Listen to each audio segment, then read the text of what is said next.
Bom, essa questão 55 da Universidade Federal do Paraná não é uma questão muito difícil, mas é com pega-ratão. Por quê? Diz que tem um capacitor aqui e tu quer que esse capacitor armazene uma energia de 125 microjoules, certo? Tem que saber a fórmula da energia de um capacitor. A energia acumulada num capacitor é a capacitância do capacitor vezes a DDP que tu submeter elevado ao quadrado sobre 2, certo? Então, a energia que tu quer é 125 microjoules. Então é 125 vezes 10 na menos 6 joules. A capacitância é a incógnita, tu quer saber, e aí a gente tem que ver qual é a DDP que ele está submetido. Só que daí o que aconteceu aqui, ó? Tu ligou o positivo de um gerador no positivo de outro. Isso caracteriza um circuito gerador-receptor. Então, um desses aqui vai ser o gerador e o outro vai ser o receptor. E quando acontece isso, as forças eletromotrizes devem ser subtraídas. Como que a gente sabe qual que é o gerador, qual que é o receptor? Tu sempre vê o maior, porque o gerador vai fornecer energia para o receptor. Então, se essa força eletromotriz 1 é de 10 volts e essa força eletromotriz 2 é de 5 volts, elas devem ser subtraídas. Esses 5 volts, na realidade, não é uma energia que vai ser fornecida ao circuito, é uma energia que vai ser retirada do circuito. Então, a força eletromotriz total vai ser 10 menos 5, que é 5. Então, isso é o que sobra, esses 5 volts é o que sobra para o capacitor. Então, o U aqui vai ser 5 ao quadrado sobre 2.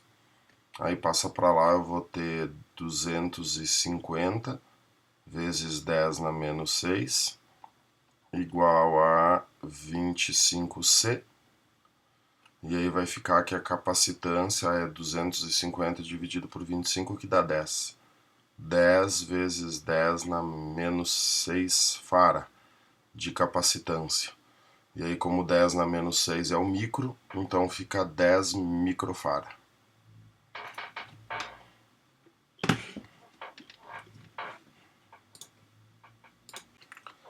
A questão 56 ela é teórica, mas é uma teoria sempre, né, envolvendo alguma coisa relacionada a cálculo. Diz que o avião voa numa trajetória retilínea e horizontal. No interior da aeronave, uma maleta está apoiada no chão. O coeficiente de atrito entre a maleta e o chão é μ e a aceleração g. 1. Se a maleta não se mover em relação ao chão do avião, então um passageiro pode concluir corretamente, sem acesso a qualquer outra informação, que o avião está se deslocando com velocidade constante em relação ao solo, quer dizer que o avião está em MRU, já que a maleta não se mexe em relação ao chão, ele está em MRU. Bom, por que essa afirmativa 1 é incorreta?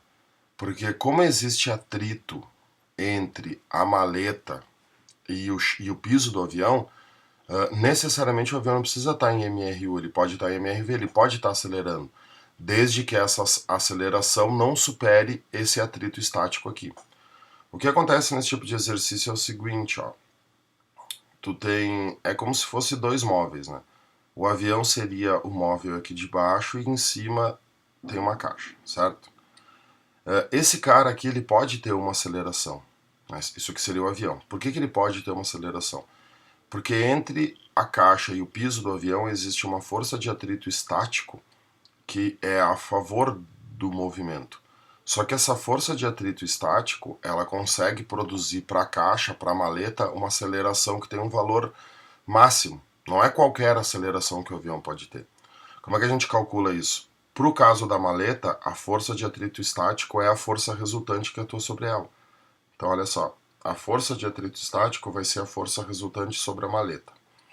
A força de atrito estático é o coeficiente μ vezes a normal, e força resultante é massa vezes aceleração.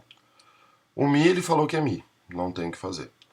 Como o voo está em voo horizontal, né, para essa maleta aqui, a força normal é o peso dela. O peso dela é m vezes g, que é igual a m vezes a. Então eu posso cortar e cortar. a aceleração fica μ vezes g. Mas que aceleração é essa? Como aqui eu usei a fórmula da força de atrito estático máxima, ou força de atrito de destaque, isso aqui é a máxima aceleração com que o avião pode acelerar. Se a aceleração for superior a isso, aí a força de atrito estático entre a maleta e o avião vai virar cinético e a maleta vai deslizar. Aí o avião vai para frente e a maleta também vai para frente, mas não vai para frente com a mesma aceleração do avião, e aí um em relação ao outro vai ter um atraso, e aí tu vai enxergar a maleta deslizando no piso do avião. A 2 diz, se o avião for acelerado com uma aceleração superior a μg, então tu vê, ó, já fiz o cálculo aqui, ó. Então o passageiro verá a maleta se mover para trás do avião, enquanto um observador externo ao avião em repouso em relação à superfície da Terra verá a maleta se mover no mesmo sentido que o avião se desloca. Essa 2 é verdadeira. Porque o passageiro que estiver dentro do avião vai ver a maleta indo para trás, porque na realidade o avião está indo para frente. Mas um observador externo vai continuar vendo a maleta indo para frente, só que não indo tanto para frente quanto o avião, por isso que dá essa impressão da maleta ir para trás. Para o mesmo valor da aceleração da aeronave em relação à Terra, com módulo maior do que μg, maletas feitas de mesmo material e mesmo tamanho, mas com massas diferentes, escorregarão no interior do elevador, mesmo com o valor da aceleração em relação ao chão da aeronave, com o mesmo valor da aceleração no chão em relação à aeronave. Bom, o que ele está tentando te enganar aqui? Por isso que foi bom ter feito essa fórmula, né? Tu tá vendo que a massa da maleta é cancelada. Se as maletas são feitas do mesmo material, elas têm o mesmo coeficiente de atrito. E aí não interessa as massas, né? Não interessa as massas. Qualquer maleta feita desse mesmo material vai ter o mesmo coeficiente de atrito. Se a aceleração for superior a mg, todas elas vão escorregar no interior do avião. Então a 3 está certa. Vou apagar aqui. 57. Considere... tá aqui. Considere um edifício em construção constituído pelo andar térreo e mais 10 andares. Um servente de pedreiro deixou cair um martelo a partir de uma altura do piso, do 10º andar. Suponha que cada andar tem uma altura de 2,5 e que o martelo caiu verticalmente em queda livre partindo do repouso. Considere essa... Tá, bom. Então aqui eu vou ter o prédio. Esse prédio tem o térreo, o primeiro andar, segundo andar,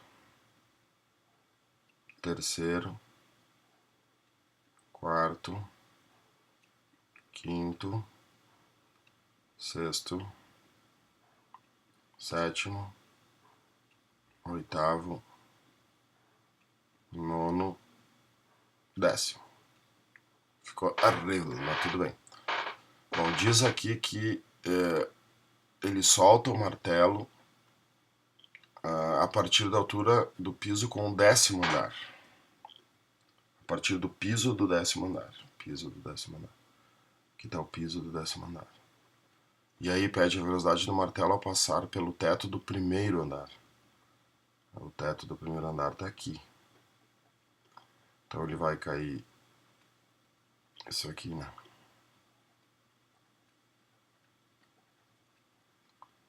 1, 2, 3, 4, 5, 6, 7, 8 espaços. Então, V ao quadrado igual a VO ao quadrado mais 2G delta H. Torricelli, eu quero saber a velocidade ali, nesse ponto. A inicial é 0, mais 2 vezes a gravidade, que é 10, e a altura vai ser, cada andar tem 2,5, né? Então são 8 espaços, 8 vezes 2,5, vai dar 16, e aí 4, 20 metros. Então vai cair 20, 200, 400, raiz de 420. Então o número 1 está certo. Ok. A energia cinética do martelo ao passar pelo piso do 5º andar era maior do que 100 joules. pelo piso do quinto andar. Tem que cuidar isso nesse exercício, que isso é chatinho, né? Bom, aqui para mim fazer energia cinética tem... Acho que é melhor calcular a velocidade de uma vez. Usa a mesma fórmula aqui, ó. E aí o que vai acontecer? O piso do quinto andar. Então, 1, 2, 3, 4, 5. Ele vai cair 5 espaços. Então eu vou ter 5 vezes 2,5, que vai dar 5 vezes 2, 10, 5 vezes 0, 5, 2,5, então 12,5 de altura. Então eu vou ter 0 mais 2 vezes 10 vezes 2,5. Então a velocidade naquele ponto ali vai ser 25 raiz de 50. Então a minha energia cinética vai ser a massa do martelo, que é meio quilo, raiz de 50 elevado ao quadrado, né? mv ao quadrado sobre 2 vai dar 50, dividido por 2. Então eu vou ter, 25 dividido por 2. Não, eu vou ter uma energia cinética de 12,5 joules. Nada a ver, maior do que 100, tá fora. Se a massa do martelo fosse o dobro, o tempo de queda até o chão diminuiria metade. Nada a ver, né? A massa tem a ver o que com o tempo de queda? Nada, a gravidade é igual para todo mundo. Essa seria um baita de um pega-ratão. Então, somente a 1 é verdadeira. Vamos limpar. Bom, 58 aqui foi anulada. Então não vamos nem se preocupar com ela, né? 59, eu acho que eu vi ali, tu já fez, né, Gustavão? Bom, acho que tu já fez, né? Vamos para 60. O órgão é um instrumento com diversos tubos sonoros, abertos ou fechados. Num certo órgão, um tubo A é aberto, então nós temos que desenhar o tubo A como sendo um tubo aberto, que é assim. E possui uma frequência fundamental de 200 Hz. Bom, o que acontece no tubo A? A frequência fundamental, isto é, o primeiro máximo de ressonância, nas partes abertas tu tem que formar vales, e aí no meio tu vai ter um nó. Então, vou botar de azul aqui. No tubo aberto, o desenho da onda fundamental é desse jeito aqui, ó. Tá?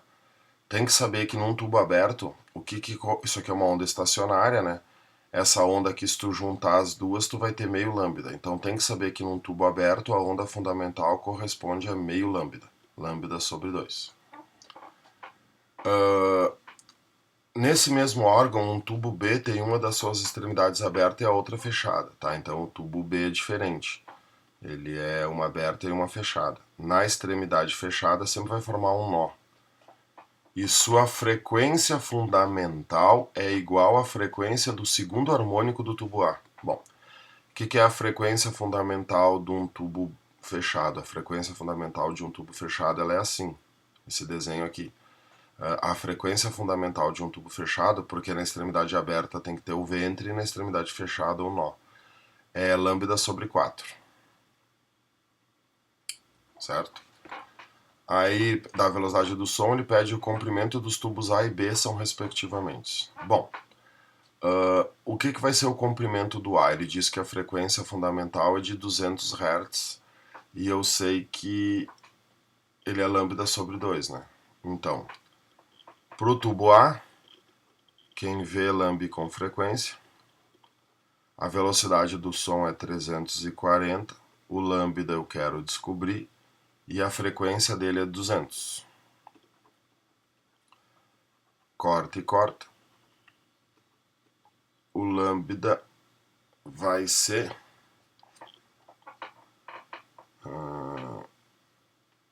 deixa eu tirar aqui.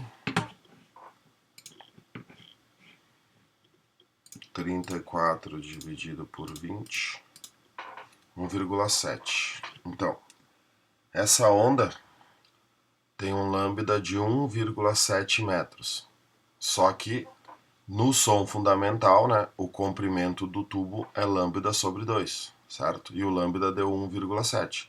Então, o comprimento do tubo A é 1,7 dividido por 2, que dá 0,85 metros. Isto é 85 centímetros. Tá. Agora eu tenho que achar o comprimento do tubo B. Bom, o que aconteceu aqui é que ele diz que, dizendo aqui, né? A frequência fundamental é igual à frequência do segundo harmônico do tubo A. Isso aqui é chato. Isso, a frequência fundamental é igual à frequência do segundo harmônico do tubo A. Bom, qual é que vai ser a frequência do segundo harmônico do tubo A? Deixa eu pegar aqui. Vamos redesenhar aqui. Tá. Vamos usar essa parte aqui. Como o tubo A é um tubo aberto, o segundo harmônico para ele vão ser 2 nós. Então a onda tem que ser assim.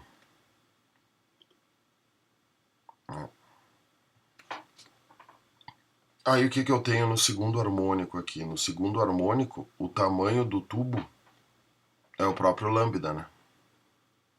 Tá vendo aqui?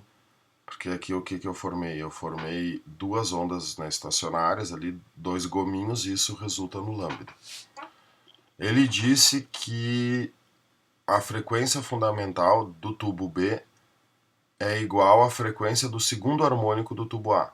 Qual é a frequência desse segundo harmônico aqui? Porque agora eu tenho o tamanho do tubo, né? Então, quem vê lambe com frequência, a velocidade do som no ar é 340, e nesse caso o lambda da onda é o próprio tamanho do tubo, que é 0,85 vezes F. Então, a frequência do segundo harmônico aqui vai ser 340 dividido por 0,85, que dá 400. Então esse cara aqui tem uma frequência de 400 Hz. A frequência vai ser a frequência fundamental para esse cara aqui, né? Então, quem vê lambe com frequência, a velocidade é de 340, o lambda eu vou querer saber, e a frequência é 400. Claro que aqui é um cálculo que eu não vou precisar fazer, né? Eu vou achar que o lambda aqui é 0,85, só para ficar bem didático. Só que o lambda da onda é 0,85. Só que no tubo B, o lambda corresponde, né, o comprimento do tubo corresponde a lambda sobre 4. Então, o comprimento do tubo B vai ser 0,85 dividido por 4, que dá 0,2125. Ele arredondou ali, né, colocou aproximadamente 21,3. Então, o lambda do B, em vermelho, não tá difícil as corzinhas aqui. O comprimento do tubo B, então, é 0,2125 metros, que dá Canadá. Questãozinha chata, tá? Bem chata. Bom, vamos deixar a calculadora aqui para ver se não vai precisar para outras situações, né? Vamos ver essa 61 aqui. Considere um recipiente cilíndrico com êmbolo móvel. Existem 2 mols de moléculas de um gás A temperatura inicial de 200 Kelvin.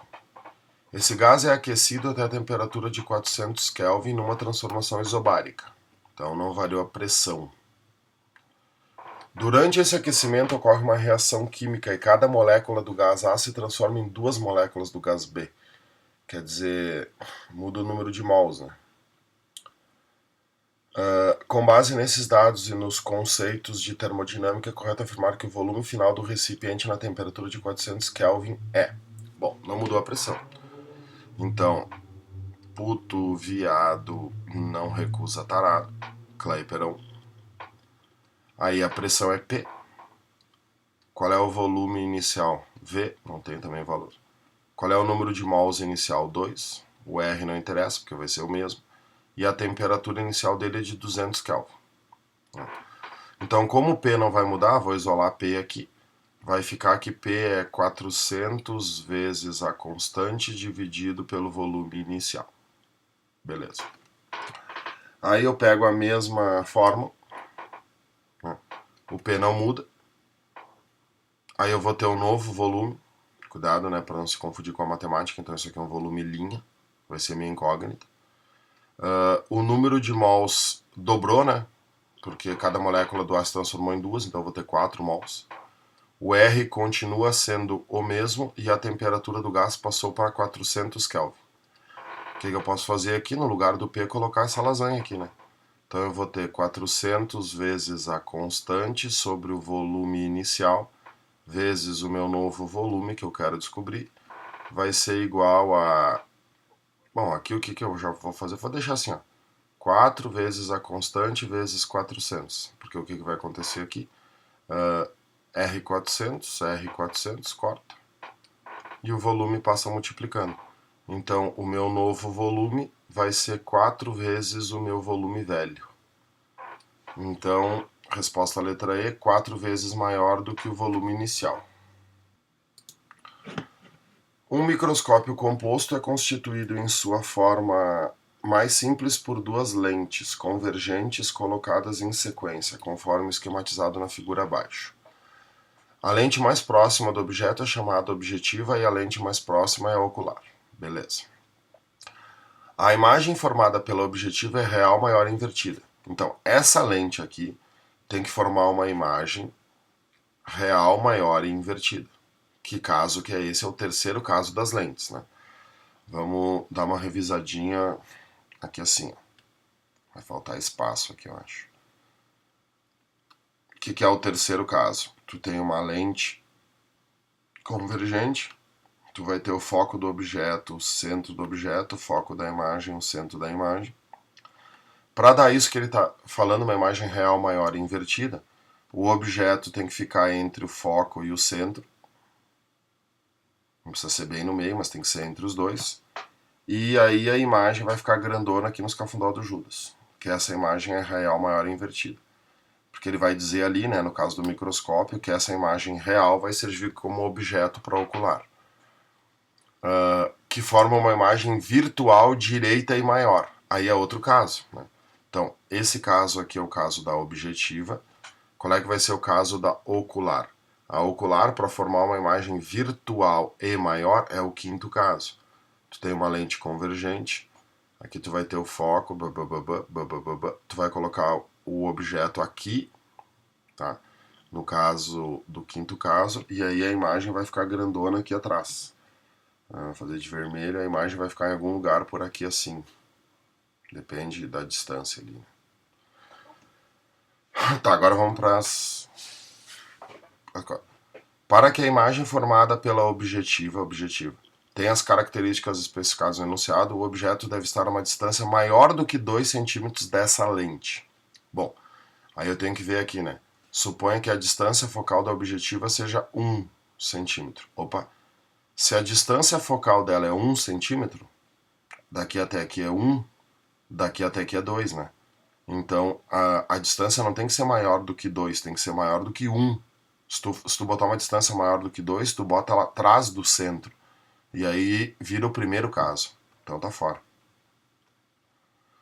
Supondo que o objeto esteja a uma distância de 1,5 da objetiva, ó, então ele está bem no meio, tá? Está bem no meio. A imagem formada por esta lente estará a 3 centímetros dela. Aqui é barbada, tá?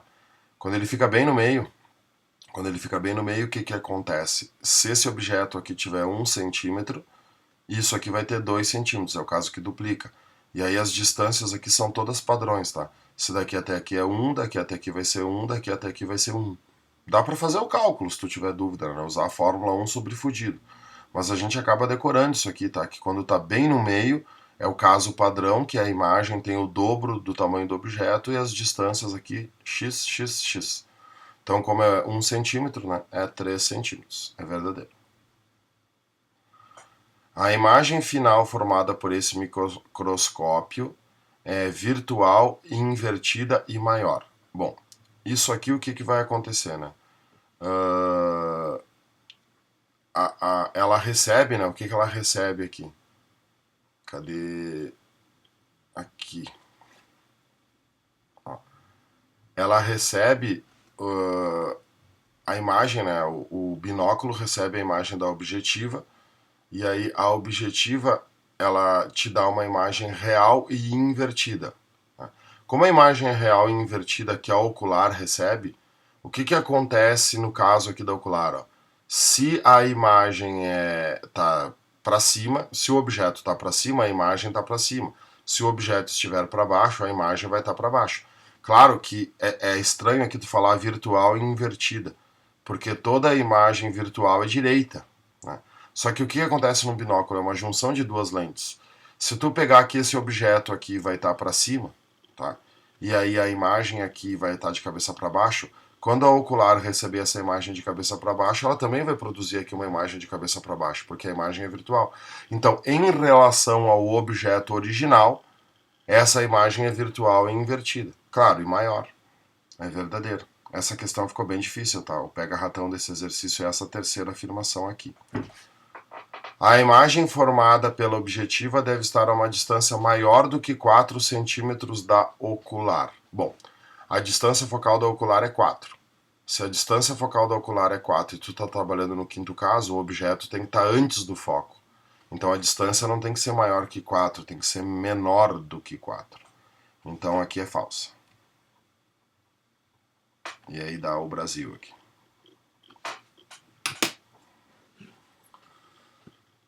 Beleza, Gustavão? Foi rapidinho aí, cara. Quer dizer, foi rapidinho não, mas espero que tenha te ajudado. Um abraço.